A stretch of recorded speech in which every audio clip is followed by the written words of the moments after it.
Bonjour à tous, merci d'être venus. Bonjour François Julien, merci d'avoir accepté notre invitation.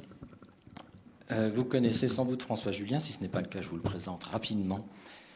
Il est philosophe et il a cette particularité, en plus d'être helléniste, d'être sinologue, ce qui fait qu'il a pu construire une œuvre tout à fait à part dans le paysage intellectuel français, qui consiste à se décaler par rapport à l'héritage grec, occidental, de la pensée, et de faire jouer l'écart que le recul de la Chine et de la pensée chinoise peut lui offrir pour repenser notre héritage intellectuel en montrant que ce qui est pensé repose sur beaucoup d'impensés, qu'il faut donc repenser, beaucoup d'a priori, beaucoup de choses, que la langue chinoise, par exemple, et la civilisation chinoise qui est tellement étrangère à la nôtre, en tout cas qu'il l'a été pendant longtemps, puisque les décultures se sont, en tout cas du côté chinois, ignorées jusqu'à assez récemment. Et donc ce recul, cet écart, lui permet de réinterroger notre tradition et de montrer sur quels présupposés elle repose de façon insu la plupart du temps, et de la réinvestir à nouveau avec des concepts qui sont inhabituels pour les philosophes, l'écart, l'antre, mais également le détour, l'allusif, la notion de transformation silencieuse, mais il ne s'en tient pas à ça puisqu'il réinvestit également les grands concepts de la pensée occidentale, le temps, le mal, l'universel, le bonheur, avec donc, comme je l'ai dit, un éclairage tout à fait différent. Son œuvre est déjà vaste et elle déborde le domaine purement philosophique puisque François Julien a également travaillé sur la notion de nu en comparant ce qu'est le nu en Chine ou ce qu'il n'est pas par rapport à la tradition européenne issue de la Grèce. Il y a donc une esthétique, il y a une morale, il y a une connotation politique, forcément, parfois, et même un retour sur la métaphysique qui montre un petit peu, là aussi, ces espèces de réflexes de pensée qui sont instaurés petit à petit, faits de coupures, de césures, de décisions, de différences, en remettant un peu en mouvement tout ça. Alors, c'est l'un de nos penseurs les plus traduits et les plus étudiés dans le monde, et on verra au cours de cet entretien que non seulement des philosophes, mais également des artistes, qu'ils soient paysagistes, danseurs, peintres, ont également réutilisé les concepts qu'il a pu forger pour s'en servir dans leur propre démarche. Alors nous allons parler de 2 livres avec François Julien. Le premier s'intitule « Seconde vie », il a déjà été publié il y a quelques mois. Et le second livre a pour titre « Des coïncidences ». Alors le livre n'est pas encore sorti. Il paraît officiellement le 13 septembre, mais nous en avons quand même des exemplaires ici pour vous, heureux mortels que vous êtes. Seconde vie, donc, j'ai pensé, en voyant ce titre, de façon un peu sournoise, je l'avoue, à ce gros succès de librairie qui a été un livre qui a pour titre « Ta deuxième vie commence quand tu comprends que tu n'en as qu'une ». Mais c'est un livre de développement personnel. Et vous ne parlez pas de deuxième vie, mais bien de seconde vie, secundus, c'est-à-dire celle qui vient après, mais qui n'aura pas de troisième, puisqu'après la seconde, il n'y a plus rien. Donc il y a une première vie et il y a une seconde vie. Mais cette seconde vie, elle ne se décrète pas, elle ne se décide pas, elle advient d'elle-même.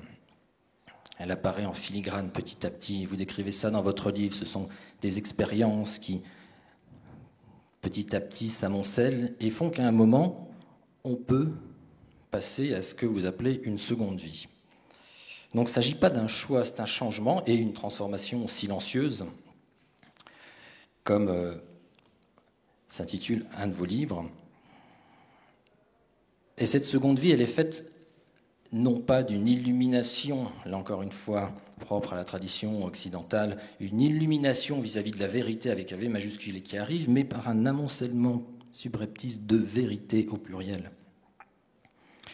Ce n'est pas donc un travail d'intelligence, ce n'est pas un travail de connaissance, c'est une autre forme de savoir qui ne se décrète pas donc et qui doit s'expérimenter personnellement, subjectivement par chacun.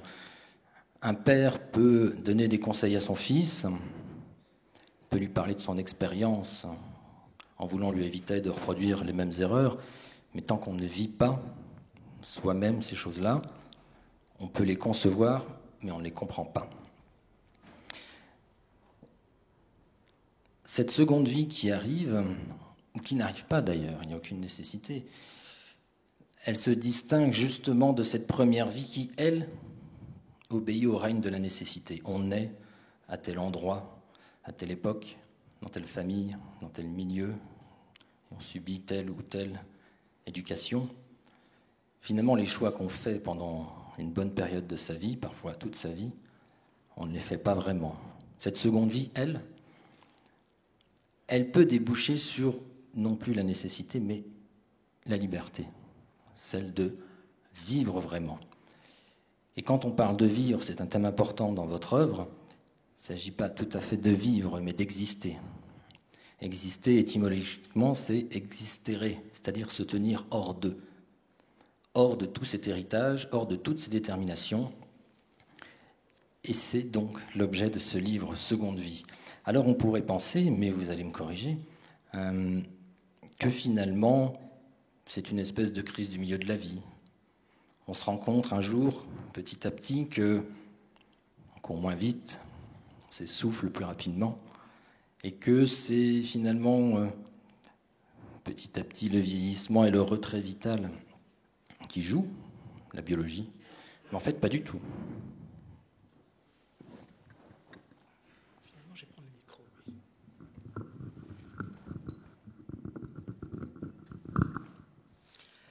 Bonjour, merci de cette présentation que je trouve très, très pertinente. C'est que mon chantier, je l'ai ouvert par un écart, venant de la philosophie, donc venant des Grecs, cherchant à en sortir, non pas du tout par désintérêt à l'égard de la tradition dont je venais, mais parce qu'on dit comme ça facilement, nous sommes héritiers des Grecs. Mais que sait-on de cet héritage tant qu'on n'en est pas sorti? Donc j'ai fait ce choix, jeune helléniste, de sortir de la tradition européenne, d'abord grecque, pour prendre du recul. Et j'ai choisi la Chine comme dehors à la pensée européenne. Dehors constituée par une longue tradition, dans une histoire qui est si longtemps restée sans rapport avec l'histoire européenne, et dans une langue qui n'est pas une langue indo-européenne, et dont l'écriture, comme vous le savez, est idéographique, n'est pas phonétique. Donc voilà, c'était donc cette recherche d'un écart pour prendre du recul dans la pensée et remettre en tension la pensée. De ce parcours, j'en suis venu progressivement à élaborer un certain nombre de concepts, différents domaines que vous avez évoqués, pour en dégager ce qui serait une philosophie de l'existence. C'est-à-dire, en profitant de cet écart entre pensée, je dirais, pensée de l'être, pour dire rapidement, l'ontologie, la tradition grecque, et ce que j'avais découvert en Chine comme étant passant à côté de l'être, donc à côté des grands choix implicites, enfouis de la tradition européenne, donc me situant dans cet entre mal commode, essayer de reconsidérer les questions les grandes questions, d'abord de la métaphysique. Qu'est-ce que penser justement sans l'appui et sans la coupure métaphysique, etc. Alors, la seconde vie, au fond, c'est quoi? J'essaie de désigner par cette notion-là, pour en faire un concept de secondarité. Qu'est-ce qui, au cours de la vie, permet progressivement, par petit décalage, c'est-à-dire au départ, vous l'avez dit, à notre insu, d'avoir progressivement une initiative qu'on n'avait pas auparavant. Vous l'avez bien dit, second, c'est qui en latin, c'est ce qui suit. Quelque chose, donc, ce n'est pas une rupture, ce n'est pas un grand événement, ce n'est pas, disons, une nouvelle vie. C'est du donnant même de notre vie dans son déroulement, ce qui progressivement permet de commencer à tirer la leçon de ce qui a été vécu, et progressivement, par petit décalage, par petit bouger, fait que quelque chose commence à prendre consistance qui nous déporte, qui donc, par rapport à ce qu'on a vécu précédemment, et donc qui fait qu'en cours de vie, eh bien, ce que j'appelle une reprise de la vie est possible. Donc du domaine de la vie. Alors, vous avez dit que c'était nécessaire, en même temps, je dirais, c'est choisi. Au départ, ces petits décalages qui font le cours de la vie, qui interviennent en cours de vie, on ne les a pas choisis. Mais ce qu'on choisit programmement, c'est est-ce qu'on assume cela ou non? Parce que qu'est-ce qui nous vient en cours de vie?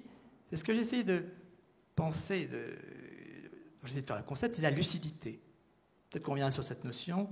C'est-à-dire cette lumière, lucidité, cette lumière qui vient du dedans de la vie, qui fait que des choses qu'on croyait, auxquelles on adhérait, progressivement sont marquées d'un doute. Donc, expérience au départ plutôt négative, de désillusion, mais cette désillusion, si on l'assume, elle peut justement être porteuse de quelque chose de nouveau, en tout cas qui permet de retrouver une initiative dans la vie. Donc j'appelle seconde vie ce qui, en cours de vie, s'ouvre comme nouvelle possibilité, qui fait que, rétrospectivement, ce qu'on a vécu avant paraît une première vie. Et cette première vie, vous l'avez dit, ce qui rétrospectivement paraît une première vie, c'est une vie qui, au fond, n'a guère été choisie. Parce que par l'éducation, parce que par le milieu, parce que par l'époque, parce que par l'idéologie, tout cela était finalement... Nos choix étaient très induits, ou même souvent on ne savait pas que c'était des choix.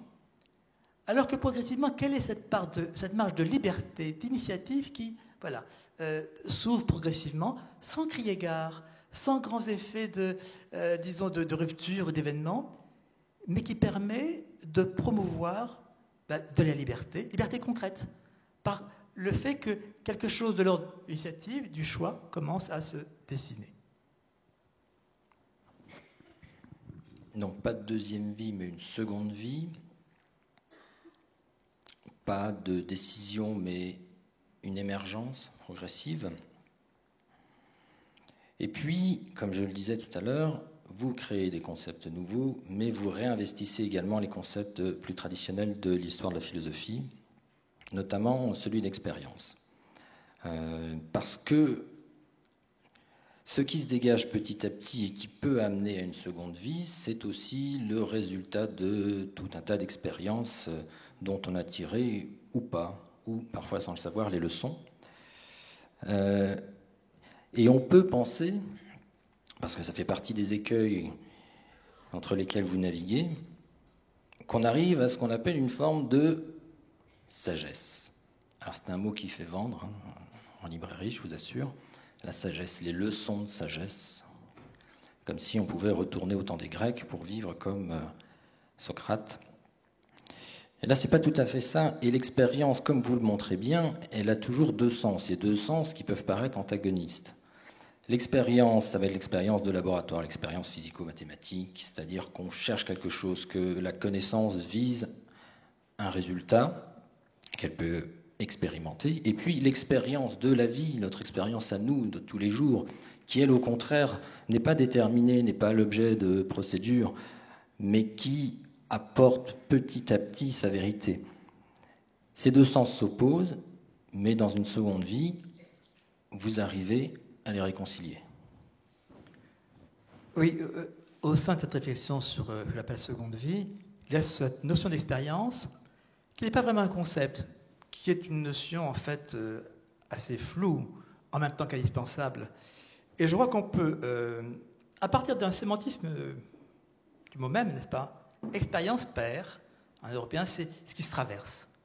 Donc, l'expérience, c'est ce qui est traversé, et il y a effectivement deux sens qu'on peut distinguer du terme. Un sens probatoire, connatif, faire l'expérience de. Donc là, c'est prospectif, et je dis connatif, c'est-à-dire à titre d'essai. Faire l'expérience de, pour voir si ça marche ou ça ne marche pas. Vous l'avez dit, c'est notamment le sens si commun en sciences. C'est le sens qui a été le plus élaboré en philosophie. C'est le sens, par exemple, que revendique Descartes à la fin du Discours de la méthode, quand il appelle un maximum d'expériences nouvelles pour, disons, mettre au point la nouvelle science. C'est ce sens donc fort qui a été un sens décisif de la constitution de la science occidentale dans le rapport entre théorisation et puis expérience à titre de vérification. C'est le sens donc qui est le plus, disons, consistant en philosophie. Et en même temps, on sait qu'il y a un autre sens plus large qui n'est plus alors prospectif, conatif, probatoire en fait, mais qui est rétrospectif. Quand on dit un homme d'expérience. Donc il fait entendre tout ce qui s'est accumulé comme ça, sourdement, implicitement, au départ sans qu'on en ait vraiment conscience, mais qui se capitalise. Et la question, c'est donc comment articuler ces deux sens. Le sens de faire l'expérience de, probatoire, conatif, et puis le sens récapitulatif d'accumulation ou de capitalisation d'expériences vécues. La langue allemande, par exemple, a deux sens. C'est vraiment entre Erlebnis ou Erfahrung. Mais en français, on a ce terme comme ça, global, donc un peu flou, donc il faut, je crois, distinguer ces deux sens. Alors, ma proposition dans ce petit livre, c'était de dire au fond, oui, merci d'avoir tout de suite écarté mon propos du marché du bonheur et de la sagesse, dont j'ai horreur, pour essayer de faire autre chose. C'est-à-dire de faire que la question du vivre, qui nous apporte Rognachef, revienne du côté de la philosophie, c'est-à-dire du domaine du concept et du questionnement. Et donc, il s'agit de voir comment, au fond, cette expérience cumulative qu'on acquiert en cours de vie, comme on dit une expérience, il y a beaucoup d'expériences, qui est une expérience donc rétrospective de capitalisation, peut justement nous tourner vers une nouvelle expérience probatoire, conative, prospective. C'est là que je crois qu'il y a seconde vie. C'est quand de tout ce que j'ai vécu, qui s'est accumulé en moi, qui s'est capitalisé, sourdement, je peux progressivement, et c'est là qu'intervient la décision du sujet, eh bien, en tirer parti de façon à pouvoir à nouveau essayer, à nouveau tenter, à nouveau risquer. Donc, de convertir cette expérience au second sens, cumulatif, rétrospectif, en expérience dans le premier sens, probatoire, prospectif.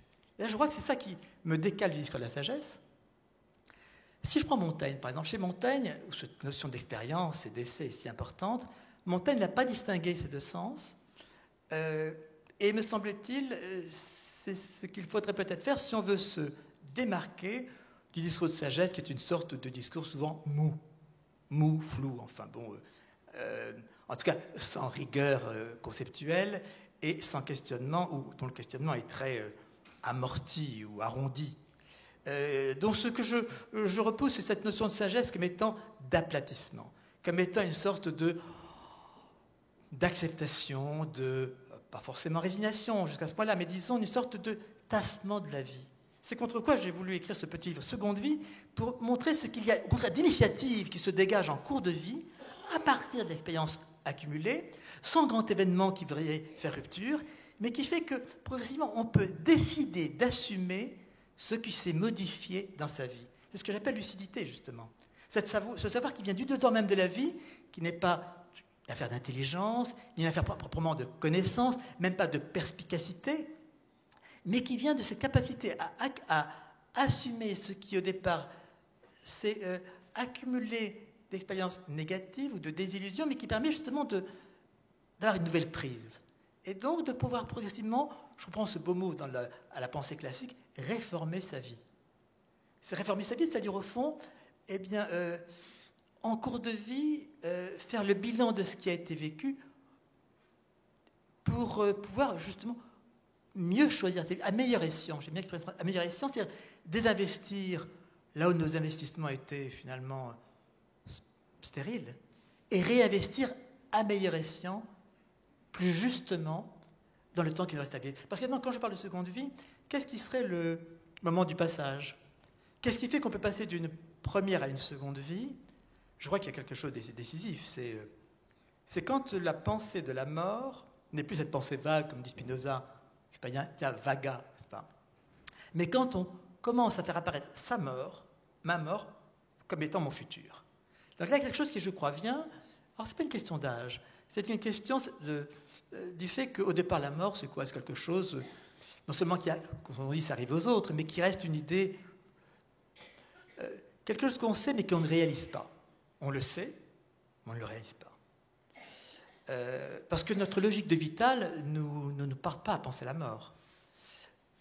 Et progressivement, parce que des gens meurent autour de nous, parce que quelque chose peut-être aussi vieillit en nous, qu'un potentiel vital n'est plus dans son essor premier, on progressivement, sauf à fuir cette idée, on commence à réaliser qu'effectivement, il y a une chose dont je suis sûr, à la fois c'est la chose dont je ne sais absolument pas comment ça va arriver, mais dont je suis sûr, et la seule dont je suis sûr qu'elle va arriver, c'est de mourir. Donc la mort, c'est quelque chose qui progressivement va venir s'intégrer à notre horizon de vie. Je ne sais pas comment ça viendra, je n'en sais absolument rien, mais je sais, c'est la même seule chose dont je suis sûr, c'est que ça viendra. Donc, vous savez, la grande question en philosophie, dès qu'on pense la vie, c'est qu'on veut vivre au présent. Mais le présent, en même temps, est inconsistant. Ça, tout le monde le sait, on le dit depuis le début de la philosophie, parce que le présent, c'est pris entre le futur et le passé. C'est donc ce qui est l'instant présent, mais l'instant instant, ça ne se tient même pas, n'est-ce pas? L'instant, c'est déjà passé. Donc, la philosophie a été devant ce constat d'une « je n'existe qu'au présent », mais le présent est sans extension, donc il est sans existence. Et c'est ce grand paradoxe qui n'a cessé de retravailler la pensée. Or, justement, à partir du moment où l'idée de la mort, l'échéance de la mort, intervient effectivement dans notre futur, un présent se constitue. Entre le moment de ma mort et le moment actuel, il y a donc un temps là qui prend consistance, pris entre ces deux extrémités, du moment de la mort que je réalise et du moment actuel où je suis, qui fait que, voilà, là il y a des présents consistants, qui n'est plus un présent fuyant, un présent consistant, constitué, qui a sa consistance justement du fait que j'ai réalisé, j'ai compris que j'allais mourir. Donc là, il y a quelque chose qui est... alors, ce n'est pas sur le mode dramatique, mais c'est sur le mode de...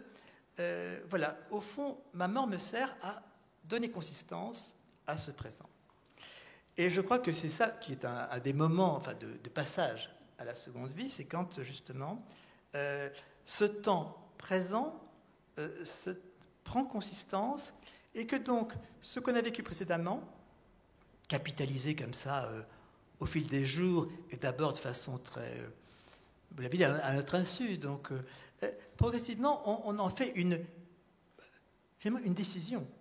Une décision de ne pas perdre le temps qui reste, c'est-à-dire d'en tirer parti, et d'en tirer parti à partir de ce qu'on a vécu, non pas par conversion, non pas par passage dans autre chose, mais justement par capacité à tirer parti de ce qui a été déjà vécu pour vivre, oui, à meilleur escient, en désinvestissant ce qui se révélait stérile, tout le semblant, l'existence, enfin, tout ce qui est, disons, objet de désillusion, pour réinvestir plus justement.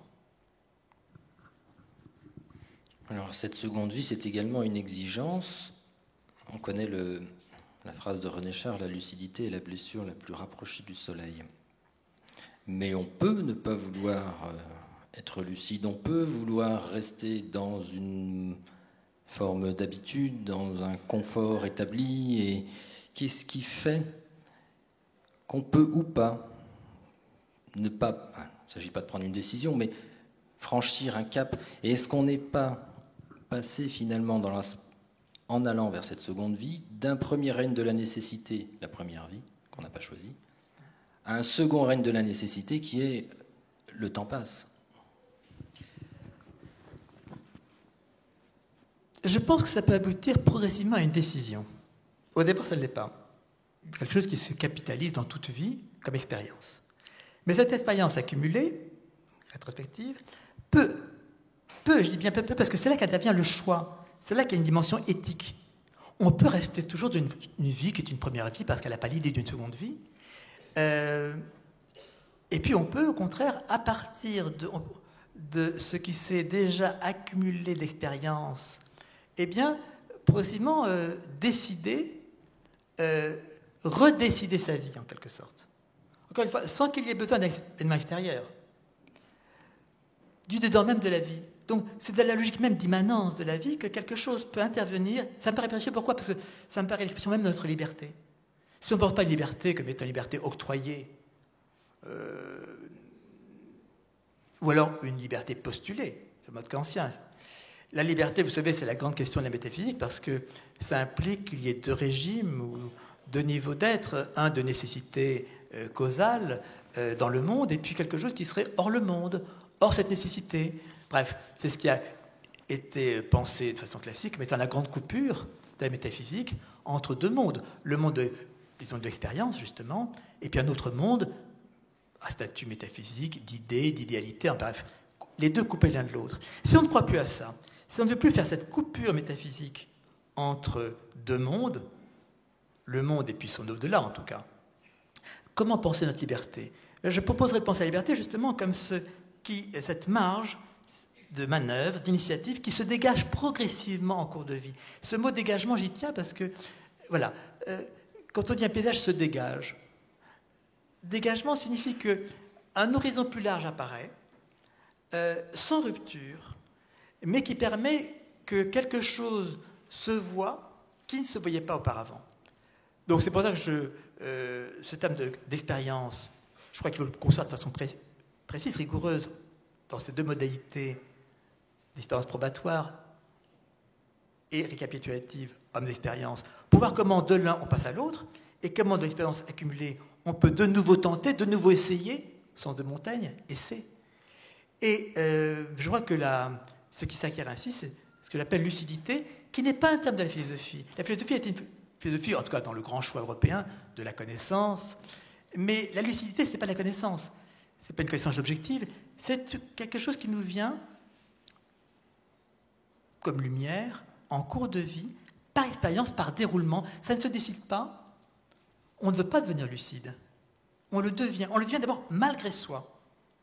C'est donc de l'expérience négative traversée, comme on dit habituellement, des illusions, ou le grand titre de Balzac, illusions perdues. Ces illusions perdues en cours de vie peuvent devenir, donc, justement, l'appui, l'argument, d'une réforme de sa vie.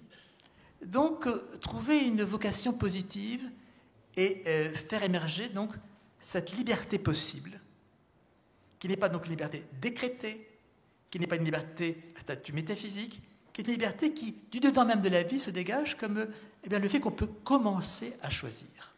Commencer à choisir parce que on peut comparer. On a acquis cette expérience-là qui permet de comparer et donc de pouvoir, à meilleur escient, choisir, décider. Parce que je pense qu'il y a, c'est là qu'il y a une dimension éthique, c'est qu'après, il y a le vouloir qui s'engage. Et qu'on peut rester dans une vie banale qui s'est vécue comme ça, avec tous ces petits déboires, sans en tirer parti. Et puis on peut, au contraire, en cours de vie, penser à ce terme dans la philosophie classique, réforme. Je pense à Rousseau. Rousseau dit la première fois que j'étais courageux dans ma vie. Donc il y a courage. Pouvoir, à partir de ce que j'ai vécu, choisir ce que je vais vivre. Alors, c'est pas pompeux, n'est-ce pas, mais je crois que c'est concret. Et c'est ça qui fait qu'effectivement, il faut du courage pour pouvoir tirer parti de cette lucidité pour en faire, disons, une capacité d'éclairer ce qui nous reste à vivre. Alors, comme vous introduisez des termes qui ne sont pas habituellement ceux de la philosophie et des problématiques qui aussi subvertissent un petit peu les approches classiques sur la question, il faut que vous vous tourniez vers la littérature. Alors c'est quelque chose qui revient souvent dans votre œuvre, mais qu'il s'agisse de Stendhal, de Proust, d'autres encore. Ces vérités amassées, ces expériences qui nous transforment silencieusement de l'intérieur, finalement ce ne sont pas les philosophes qui en parlent, à part vous, mais ce sont les écrivains. Oui, alors je crois qu'il y a une chose qu'il faut dire au départ, c'est que la philosophie, en tant que philosophie grecque, a laissé tomber le vivre. Pourquoi? Parce que les Grecs ont pensé l'être.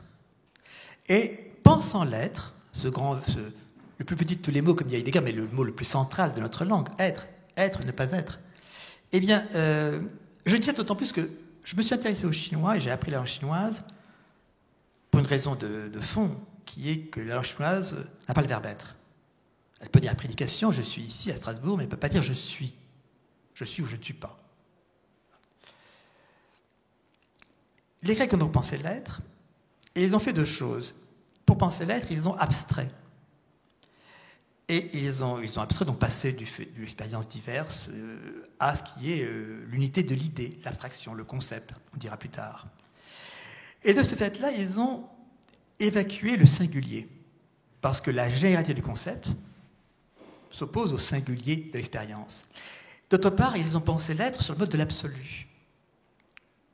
Être, non-être, la contradiction. Or, la vie, elle est singulière et ambiguë. Donc, pensant l'être sous le statut de l'abstraction et de la non-contradiction, la philosophie grecque était incapable de rendre compte du vivre. Qu'est-ce qui a rendu compte du vivre? Dans la tradition ancienne, c'est le religieux, le discours religieux. Et la tradition moderne, c'est la littérature. La littérature qui a décrit, notamment les grands romans, le roman du XIXe siècle en France, le roman d'expérience, le roman d'apprentissage, comme on disait. Donc, je crois que donc mon passage à la littérature, c'est pas à titre d'illustration, mais c'est la littérature qui pense cela. La philosophie n'a pas pensé. La philosophie a un choix spéculatif, théorique, lié à la connaissance, à la recherche de la vérité, mais qui était une vérité démonstrative. Or, la vérité dont je parle, quand je parle de seconde vie, c'est une vérité qui n'est pas démontrée, qui est distillée, décantée, déposée en cours de vie. Or, la philosophie n'a pas pensé ça. Alors, il y a une chose que je déteste par-dessus tout, vous y avez fait allusion, c'est tout ce qui est développement personnel et toutes ces choses-là, le marché du bonheur pour aller vite, n'est-ce pas? Alors, mon propos, c'est de reprendre ce qui traîne dans ce marché du bonheur, du développement personnel, pour le ramener dans la philosophie.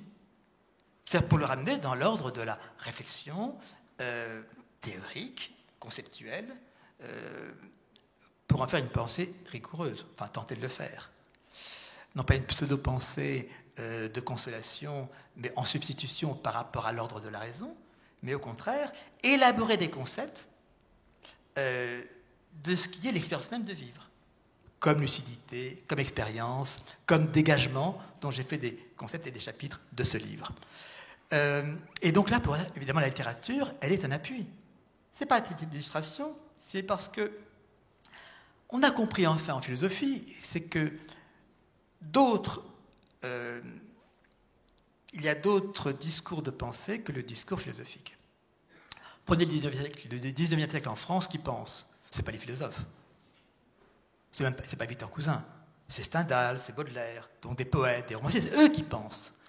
Où sont des artistes, des peintres? Ouais, les peintres ont pensé.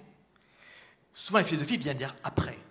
Alors, je viens un peu effectivement après, et je tire profit des descriptions, notamment dans les grands romans du XIXe siècle, parce que c'est là que s'est réfléchi l'expérience du vivre, qu'elle s'est pensée, mais qu'elle ne s'est pas conceptualisée. Et donc, le propre de la philosophie, c'est de venir conceptualiser ce qui a été décrit, réfléchi par la littérature.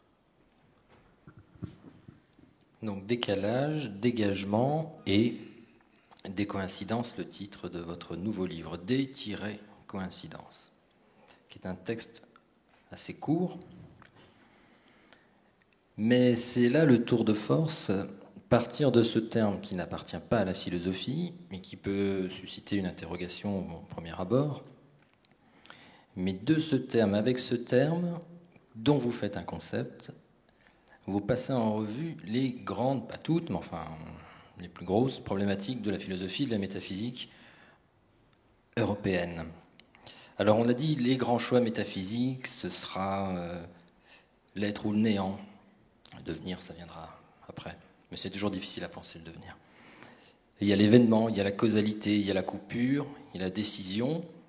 Et d'un autre côté, c'est là que vous intervenez, le processuel, l'immanent, le silencieux, la maturation.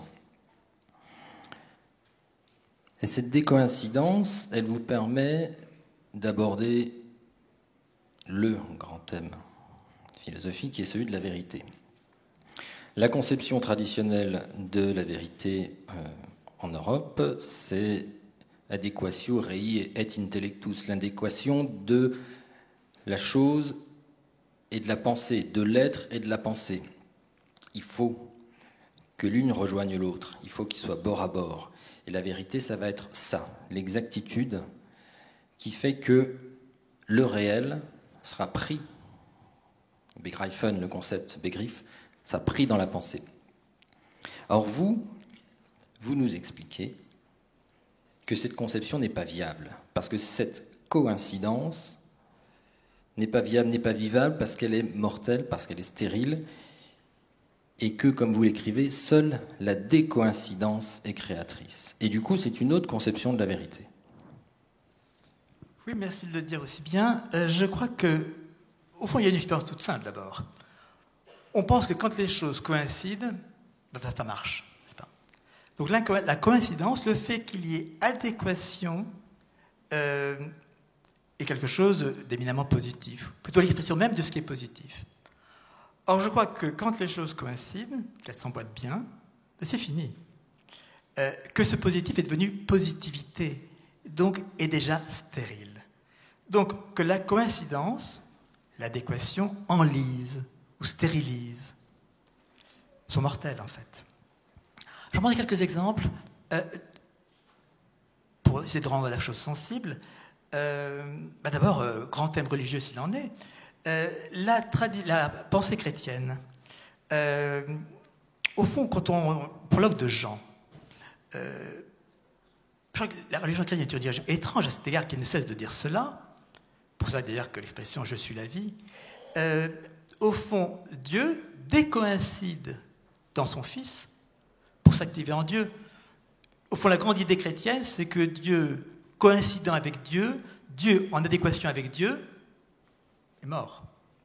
Et donc il faut cette chose folle, n'est-ce pas, d'un Dieu Père s'envoyant en Fils dans le monde, d'un Dieu souverain mourant sur la croix. Donc cette décoïncidence essentielle au sein même de la figure de Dieu pour que Dieu soit actif, s'active en Dieu, s'effective en Dieu.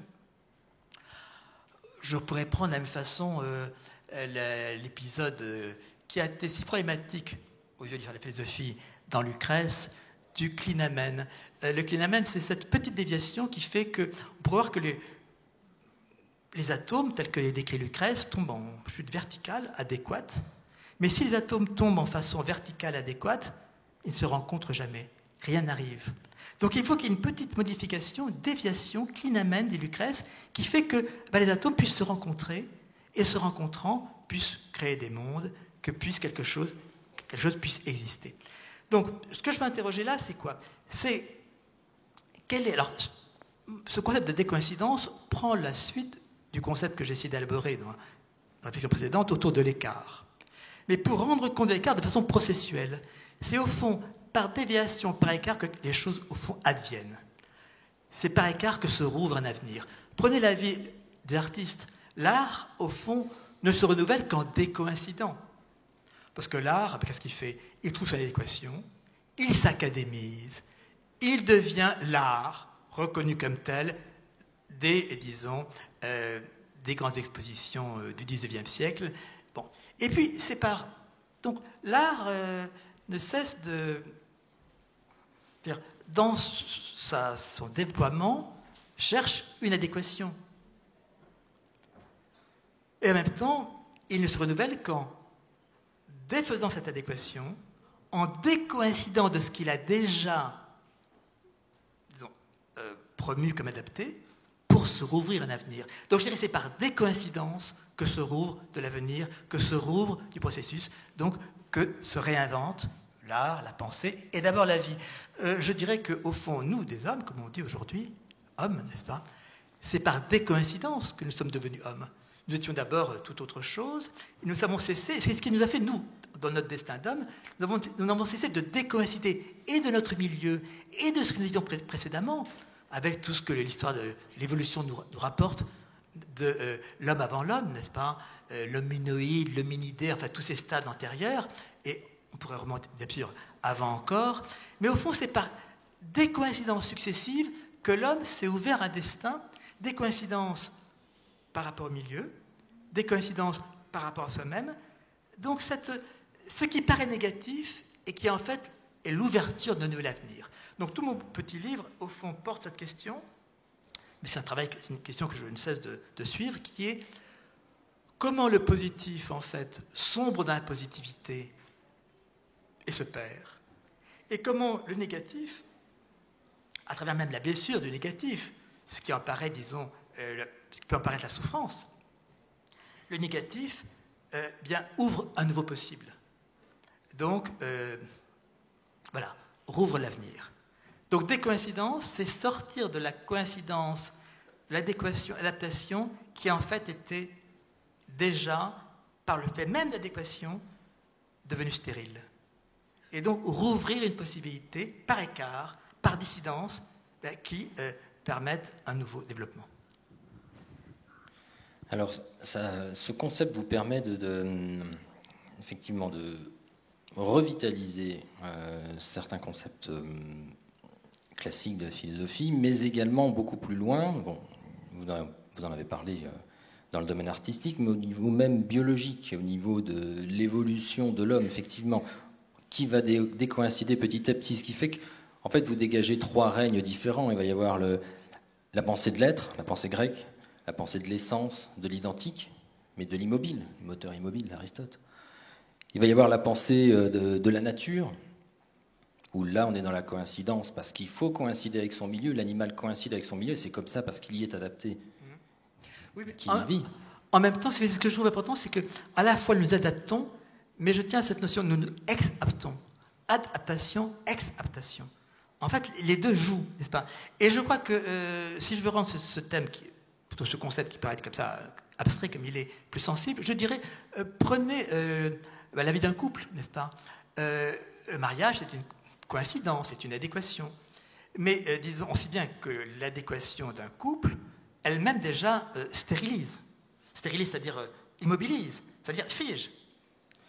Et que tout l'art de la vie en couple, si je prends en mettant l'expression en guillemets, c'est rouvrir de l'écart, pour ouvrir du désir, pour donc décoïncider. Décoïncider, c'est justement défaire l'adéquation qui, en tant qu'adéquation, est mortelle. Et donc, sortir d'adéquation avec ce que cette sortie peut impliquer de difficultés, je disais, de souffrance, n'est-ce pas? Mais qui est une façon de retrouver de l'essor.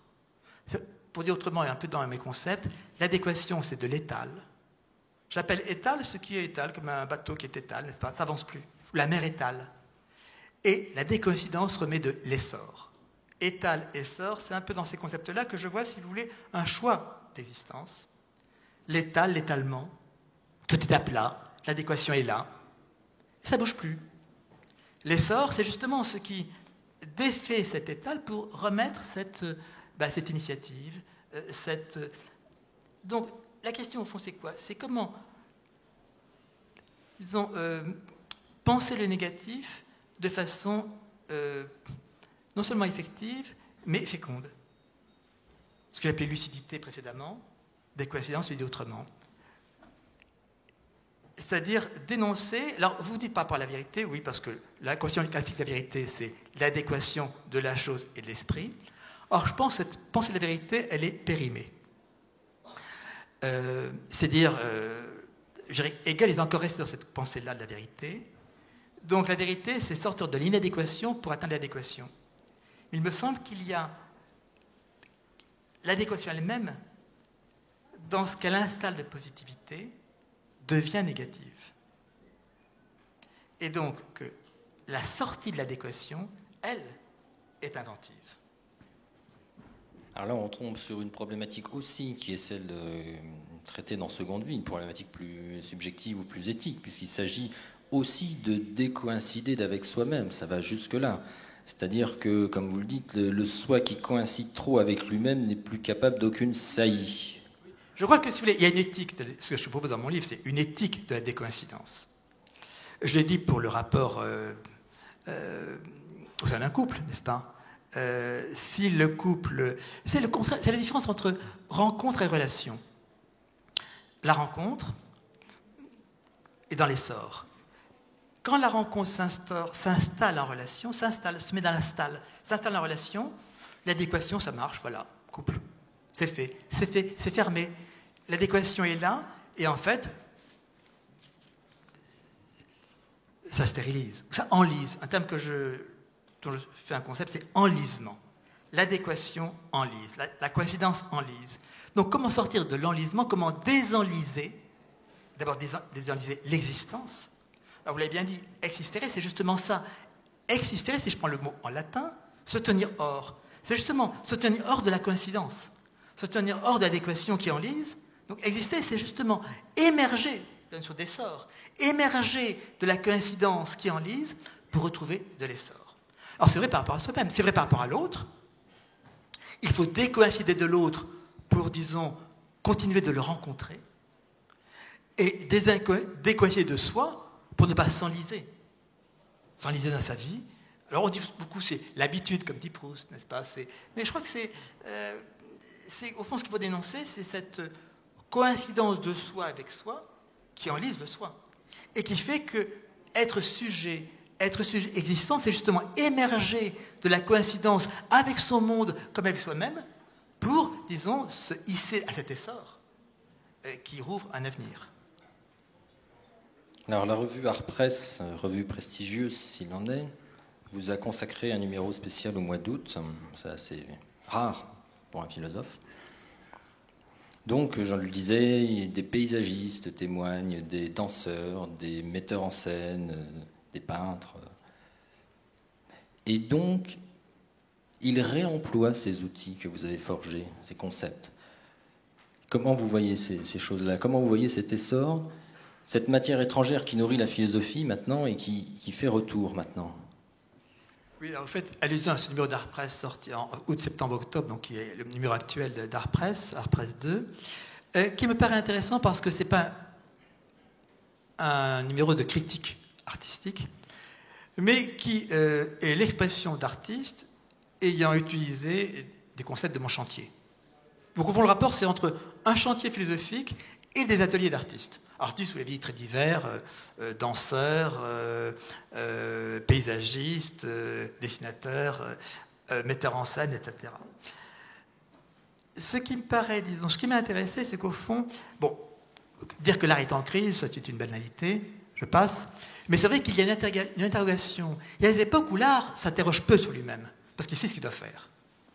Il y a des époques où l'art s'interroge radicalement sur lui-même, comme aujourd'hui.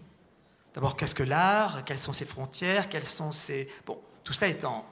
Et donc, je crois que c'est légitime que l'art se tourne vers la philosophie, non pas pour demander des réponses à la philosophie, mais pour y trouver des concepts, c'est-à-dire des outils.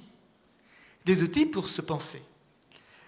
Donc, des concepts de mon travail comme l'écart, l'antre, la décoïncidence, la transformation silencieuse, le biais, l'oblique, etc., sont des concepts que j'ai élaborés sans rapport à l'art, mais que des artistes, ce qu'ils m'ont dit, ils ont créé à partir de là, ont utilisé par rapport à leur propre champ d'activité.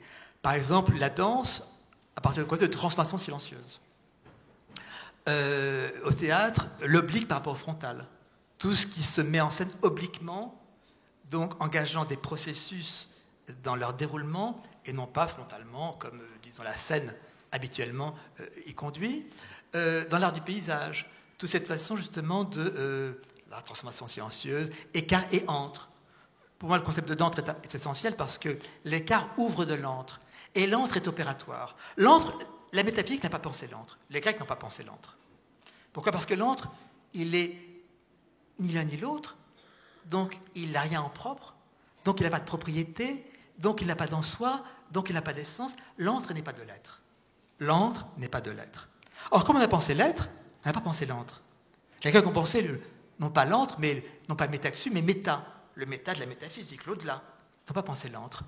Or, on se rend compte, et là je ferai intervenir la pensée chinoise, que l'antre n'a pas d'essence, n'a pas d'en soi, oui. C'est là où ça passe, c'est là où ça se passe, c'est là où ça opère. Comme disait Braque, ce qu'il y a entre la pomme et l'assiette se peint aussi. Entre la pomme et l'assiette, ça se peint aussi. Donc l'ontologie européenne n'a pas pensé l'antre parce qu'elle pensait l'être.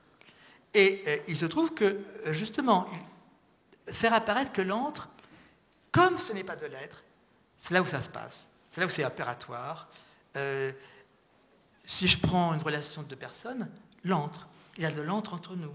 Donc l'antre, c'est justement ce qui, ouvert par écart, eh bien, permet de, comme on dit, interdisciplinaire, par exemple, n'est-ce pas, interagir. Vous voyez, ce antre qui est un antre en fait discret, mais qui est le lieu de l'activité.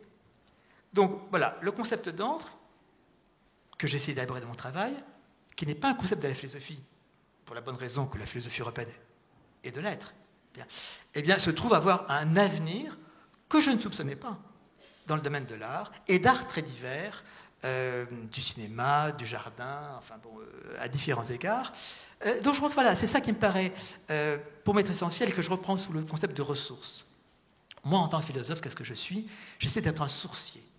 C'est-à-dire quelqu'un qui... donc c'est plus... Parce que vous voyez, je ne peux pas dire... Je me décale de la pensée de la vérité classique, de la pensée classique de la vérité, parce que je ne peux pas dire que la pensée chinoise soit plus vraie ou moins vraie que la philosophie européenne. Et je ne peux même plus dire aujourd'hui qu'Aristote est plus vrai ou moins vrai que Platon. Je vois donc la philosophie comme étant, et la pensée en général comme étant des ressources. Et la vérité, c'est une ressource, la philosophie. Une ressource parmi d'autres. Et donc, au fond, ce qui me paraît à explorer... Une ressource, qu'est-ce que c'est? Ça s'explore et ça s'exploite. Ça n'appartient pas. Ça ne se possède pas. Les ressources sont acquises, actives.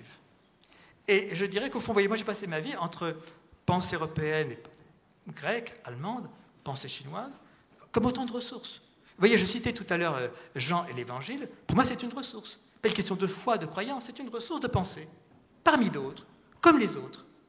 Et je suis donc circulant entre ces ressources que je vais explorer, exploiter les cohérences pour en faire des concepts. Et ces concepts, c'est des outils qui servent à qui veut s'en servir. Donc, peintre, paysagiste, ou, disons, metteur en scène. Vous voyez, je vois que la ressource est donc une notion ouverte. On peut passer à côté, on peut, disons, la prendre en main, l'explorer, l'exploiter, l'activer. Vous voyez, par rapport au débat qu'on a eu ces derniers temps sur l'identité culturelle française ou européenne, je ne parlerai pas de l'identité culturelle alsacienne, je sais que c'est trop dangereux, mais ben voilà, je crois qu'il faut changer la notion d'identité, qui me paraît une notion stérile, pour la notion de ressources. Moi, je défends des ressources culturelles françaises, européennes, mais aussi bien chinoises, parce que les ressources ne sont pas exclusives, ce n'est pas comme des valeurs. Et je crois que c'est justement ce que nous donne la vie comme possibilité, c'est voilà, c'est des ressources. Et la seconde vie, pour moi, c'est une ressource qu'on peut ou pas ouvrir. Mais si on l'ouvre, voilà, cette occasion... Donc au fond, vivre, c'est quoi? Vivre, c'est essayer de ne pas passer à côté des ressources. C'est pas de la morale. C'est pas quelque chose de l'ordre du commandement. C'est comme ça que je conçois l'éthique. Donc une éthique qui n'est pas une éthique de prescription, la morale, comme on dit, mais une éthique de description. Décrire les ressources. C'est ce que font les grands romanciers. Prenez Stendhal, prenez Flaubert, ils décrivent des ressources, n'est-ce pas?